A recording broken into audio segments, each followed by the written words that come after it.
உலகெலாம் உணர்ந்த ஓதற்கரியவன் நிலவுலாவிய நீர்மலி வேணியன் அலகில் சோதியன் அம்பலத்தாடுவான் மலசிலம்படி வாழ்த்தி வணங்குவோம். 63 நாயன்மார்களில் ஒருவரான சிறு தொண்ட நாயன்மாரை பற்றி உங்களோடு நான் பகிர்ந்து கொள்ள ஆசைப்படுகிறேன். சைவ சமயத்தினால் பெரிதும் பாராட்டுபவரும் போற்றுதலவரும் இருதொண்டே பெரிதொண்டு உயர்வொன்று நெறிகொண்டு வாழ்ந்தவருமான இந்த சிறு தொண்ட நாயனாரை பற்றி நான் பகிர்ந்து கொள்ள ஆசைப்படுகிறேன். இவர் இயற்பெயர் பரஞ்சோதியார். இவர் மாமாத்திர குலத்தில் சார்ந்தவர். இவர் சோழவள நாட்டில் திருச்செங்காட்டான்குடியில் பிறந்தார். அந்த ஊரில் பிறந்தார். இவர் நரசிம்ம பல்லவரிடம் சேனாதிபதியாக இருந்தவர். சேனாதிபதியாக இருந்தது மட்டுமல்லாமல் வடநாட்டு நூல்களை எல்லாம் கற்றுணர்ந்தார். மருத்துவத்தில் தேர்ச்சி பெற்றார். ஏனை ஏற்றம், குதிரை ஏற்றம், படை நுணுக்கங்கள் இவையெல்லாம் கண்டுணர்ந்தார். 2ஆம் புலிகேசியும் வென்றவரும் கூட. இப்படிப்பட்ட வீர பராகரம் மிக்கவர் இந்த சிறு தொண்ட நாயனார் ஆவார். இவர் இயற்பெயர் பரஞ்சோதியார். இவர் சிவதொண்டே பெரிதொண்டு வாழ்க்கையை எதிர்கொண்டு நெறிகொண்டு வாழுகின்ற போது இவருடைய இறைபக்தியை அறியாதிருந்தார் இந்த நரசிம்ம பல்லவர். நரசிம்ம பல்லவரிடம் தெரிய வருகிறது இவர் மிகப்பெரிய சிவனடியார் என்றும். அதற்கு அவர் பாதக்கமல்கள் விழுது வணங்குகிறார் நரசிம்ம பல்லவர். அதை சற்றும் பொருட்படுத்தாமல் இந்த சிறு தொண்டரோ, மன்னா தன்னை வணங்காமல் இருப்பது நன்று, நான் உங்களுடைய சேவன், என்னை நீங்கள் வழங்காமல் இருப்பது சாலச் சிறந்து என்கின்றார். இல்லை இல்லை, நீங்கள் இறையொருளை பெற்றவர்கள். நான் உங்களை இங்கே வேலைக்கு நிமித்தம் செய்வது அநாகரிகமாக இருக்கும். நீங்கள் சென்று சிவதொண்டு செய்யுமாறு என்று அவருக்கு பொன்னும் பொருளும் வாரி அளிக்கிறார் இந்த நரசிம்ம பல்லவர். இப்படி வாழுங்காலத்தில் தன்னுடைய ஊர் தேடி போகிறார். திருச்செங்காட்டான்குடிக்கு செல்லுகிறார். அங்கே திருவெங்காட்டில் இருக்கின்ற ஒரு மங்கையை திருமணம் செய்கிறார். திருமணம் செய்து இல்லறம் நல்லறமாக வாழ்ந்து கொண்டிருக்கின்ற போது இவர் இந்த சிறு தொண்ட நாயனார் இல்லாத சமயத்தில் வடநாட்டு பைரவர் என்கின்ற சிவனடியார் வருகிறார். அவர் இல்லத்திற்கு வருகிறார், அமுது கேட்கிறார். அப்போது இந்த திருச்செங்காட்டான்குடி திருவெங்காடு என்கின்ற திருவெங்காட்டை சேர்ந்த மங்கையை திருமணம் செய்த அந்த அம்மா சொல்லுகிறார், இருங்கள், உங்களுக்கு அமுது படைக்கிறேன், உங்களை பாதக்கமழங்களை நாங்கள் வணங்குகிறோம், நீங்கள் இல்லறத்தில் வாருங்கள், இல்லறத்தில் அமருங்கள், நாங்கள் பாதக்கமழங்களை பணிவிடை செய்து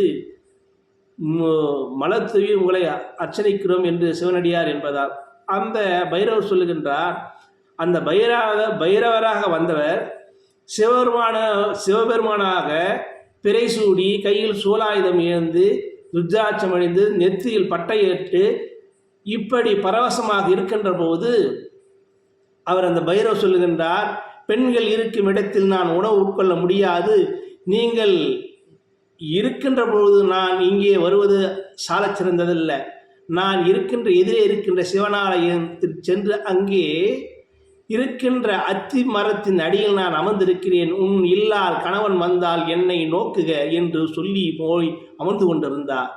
இதை உணர்ந்த இங்கே சிறு தொண்டர் வருகிறார் இல்லத்திற்கு. இதுபோன்று சிவனடியார் பைரவர் இங்கு அமர்ந்து கொண்டிருக்கிறார், தாங்கள் அழைத்து வர வேண்டும் என்று. அதற்கு நேராக சென்று அவர் பாதக்கமழங்களை வணங்கி விழுந்து, வாருங்கள், தாங்கள் அமுது படைக்கிறேன் என் இல்லத்திற்கு என்று சொல்கிறார். அதற்கு அந்த பைரவர் ஒரு நிபந்தனை வைக்கிறார், நான் 6 மாத காலத்திற்கு ஒரு முறை மட்டுமே நான் உணவு உட்கொள்ளக்கூடியவன், உங்கள் இல்லத்திற்கு வருகின்ற போது எனக்கு பசுக்கறி வேண்டும். பசுவா? அதற்கு இந்த சிறு தொண்ட நாயனார் சொல்லுகிறார், பசுக்கறியா? கறவை கறக்கும் பசு, கன்று போடுகின்ற பசு, கன்று போடுகின்ற பசு, கறவை பசு, கன்று போட்ட பசு, அதாவது கறவை பசு கன்று போட்ட பசு, கன்று போடுகின்ற பசு, இப்படி 3 வகை பசுக்கள் எங்கிட்ட இருக்கிறது. அவைகளை நான் கரிசமைத்து தருகிறேன் என்று சொல்லுகின்றார் சிறு தொண்டர். அதையெல்லாம் நான் உட்கொள்வதில்லை. நான் ஒரு மகன் வீட்டிற்கு ஒரே மகனாக இருக்க வேண்டும்.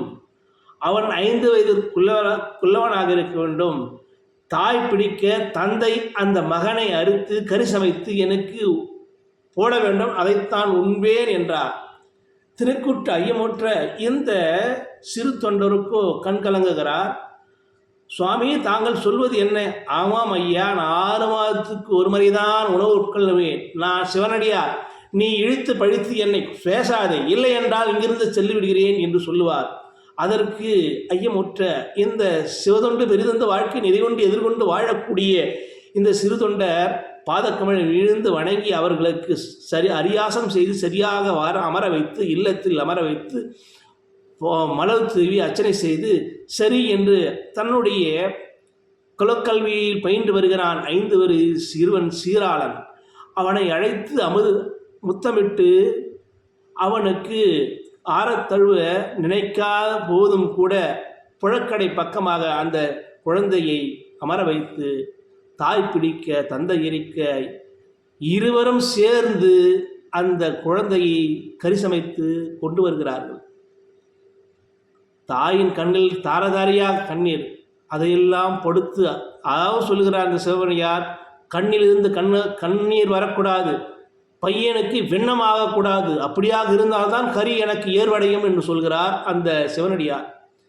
இப்படி இருக்கின்ற பட்சத்தில் அவருக்கு தலையாழை விலை போட்டு பிள்ளைக்கறியை வைக்கிறார்கள். அமுதுள்ள சொல்லுகிறார்கள். அந்த பைரவர் சொல்லுகின்றார், நான் அமுது சாப்பிட வேண்டுமென்றால் எனக்கு இங்கே ஒரு அடியார் தேவை. அவர் எந்த அடியார்? சிவனடியார் ஒருவர் என்னுடன் இருக்க வேண்டும். அவருடன் நான் பகிர்ந்து சாப்பிட வேண்டும். எங்கே என்றார். அதற்கு இந்த சிறு தொண்டரோ, நான் அடியாராக உங்களுக்கு அடியாராக நிகராக நான் அமர்ந்து கொள்கிறேன், சரி அமருங்கள் என்று தலவாழை அவருக்கு போடுகிறது. கறி சமைக்கின்ற போது முதலில் தலைக்கறி எங்கே என்று கேட்கிறார். தலைக்கறியை அந்த இல்லத்தில் வேலை செய்கின்ற அந்த வேலையால் பெண்டீர் வந்து தலைக்கறியை இதோ கொண்டு வந்து வைக்கிறார் இலையில். இப்போது இந்த பைரவர் சொல்லுகின்றார், திருத்தொண்டை நாயனாரே, உங்கள் மகன் எங்கே? உங்கள் மகன் இல்லாத இல்லத்தில் நான் சாப்பிட மாட்டேன், உங்கள் மகனை கூப்பிடுங்கள் என்றார். அவன் வர இயலான் என்று சொல்லுகிறார். அவன் வரமாட்டான் என்றால் என்ன?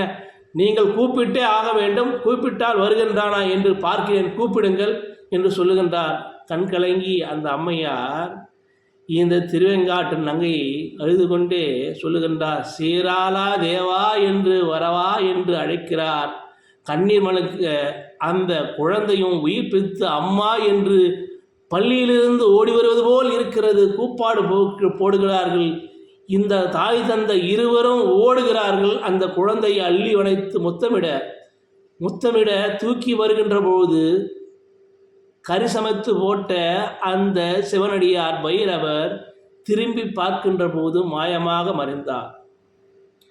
துணுக்குட்ட ஐயமுற்ற யாதும் புரியாமல் சொல்லுகின்றார். அதற்கு இந்த பைரவ ரூபத்தில் வந்த சிவனடியாராக இருந்த இந்த சிவபெருமான் உமாதேவியாருடன் விடைமேல் ஏறி அருள் பாலிக்கிறார்கள். அசரீதியாக சொல்லுகின்றார்கள், சிறு தொண்ட நாயனாரே, உன்னுடைய பக்தியை உலகறிய செய்வதற்காகவே நாங்கள் இங்கு ஒரு திருவிளையாடல் நகர்த்தினோம். அந்த திருவிளையாட்டின் பயனால் உன்னை பரிசோதித்தோம்.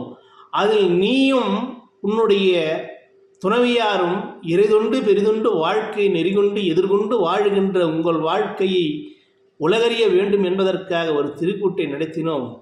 சில காலம் பூவுகளில் வாழ்ந்து சிவலோகம் வந்து அடைவாக என்று ஆசி கூறினார்கள். விடைபெற்றார்கள். இந்த சிறு தொண்டராக இருக்கக்கூடியவர் தான் 63 நாயன்மாரில் வரிசையில் இவருடைய புகழ் வருகிறது. இவருடைய குரு பூஜை என்னவென்றால், சித்திரை மாதம் பரணி நட்சத்திரமாகும். அவதார ஸ்தலம் முக்தி ஸ்தலமும் திருச்செங்காட்டான்குடியாகும். நண்பர்களே, ஆவது பக்தி என்பது பக்தி இப்படிதான் இருக்கும், இறை தொண்டு இப்படிதான் வர வேண்டும். கண்ணப்ப நாயனார் கண்ணை கொடுத்தார். இந்த இசைஞானியார் தன் மகனை பெற்றுக் கொடுத்தார். எப்படி இசைஞானியார் சுந்தரமூர்த்தி நாயனார் பெற்றுக் கொடுத்தார், அதுபோன்ற எண்ணற்ற திருவிளையாடல்கள் இந்த சிவன் அருளால் இயற்கைக்கு மாறாக தன்னுடைய மனைவியை சிவனடியார்கள் கொடுத்தார். இப்படி மனித வாழ்க்கையில் பற்று பாசம் நீங்கி பற்றற்றான் பற்றை விடற்கின்ற, அதாவது பற்றில்லாதவன் மீது நாம் பற்று வைத்து அவன் திருநாமங்களை சொல்லி அவன் பாத கமலங்களை வணங்கி முக்தி பெறுவதே அவன் பந்தபாசத்திற்கெல்லாம் ஆட்படாமல் ஒருவன் எப்படி வாழ வேண்டும் இந்த பூமியில் என்பதை அடிகோடிட்டு இந்த சிவபெருமான் இந்த திருவிளையாட்டை நடத்தி முடித்தார். நானும் இக்கதையை முடிக்கிறேன். நன்றி, வணக்கம் அன்பு நண்பர்களே.